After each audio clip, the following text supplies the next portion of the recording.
যুবকদের বুক ছিটকে যুদ্ধ করা এবং রক্তের বিনিময়ে এই স্বাধীন পরিবেশ পেয়েছি। আমরা চাই আগামীতে তারা শুধু ভোট দেবে না, তারা জাতিকে নেতৃত্ব দিবে। আমরা একটা যুব সমৃদ্ধ বাংলাদেশ গঠন করতে চাই। আমরা আমাদের যুবকদের হাতকে বেকারের হাত হিসাবে দেখতে চাই না।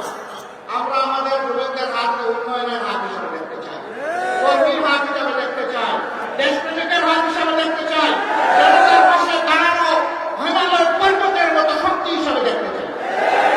প্রিয় সংগ্রামী কুমিল্লাবাসী, আপনাদের প্রিয় নেতা বলেছেন দুইটা যৌক্তিক কথা। একটা এয়ারপোর্ট, সেই ব্রিটিশ আমল থেকে এখানে তখন বিশ্বযুদ্ধের জন্য ঘাঁটি গাড়া হয়েছে। এইরকম ঘাঁটি গাড়া সবগুলোই কিন্তু এয়ারপোর্ট হয়ে গেছে যুদ্ধ ছাড়া। একটা কুমিল্লা পাইলেন না, আপনাদের কপালের দোষ। আপনাদের জেলার নাম কুমিল্লা। কুমিল্লা জেলাটাকে আমাজন জঙ্গল থেকে এখানে এসে পড়েছে। এটাকে বাংলাদেশের অংশ নয়। মহান স্বাধীনতা যুদ্ধে 24-এর যুদ্ধে কুমিল্লার কি কোনো ভূমিকা নেই?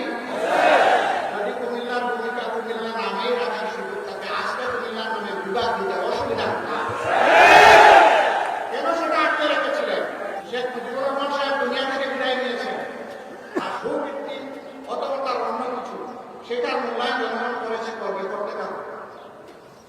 কিন্তু আপনি ওই জায়গায় জেদ করে আপনি কুমিল্লা বিভাগ দিবেন না, একটা জেলাকে তার নাম বলে অপমানিত করবেন, আপনি বাংলাদেশের প্রধানমন্ত্রী হতে পারেন না। এটা একটা জুলুম। একটা এলাকার লোকদের উপর নিঃসন্দেহে এটি একটা জুলুম। অনেকগুলো জুলুমের মধ্যে এটা একটা জুলুম।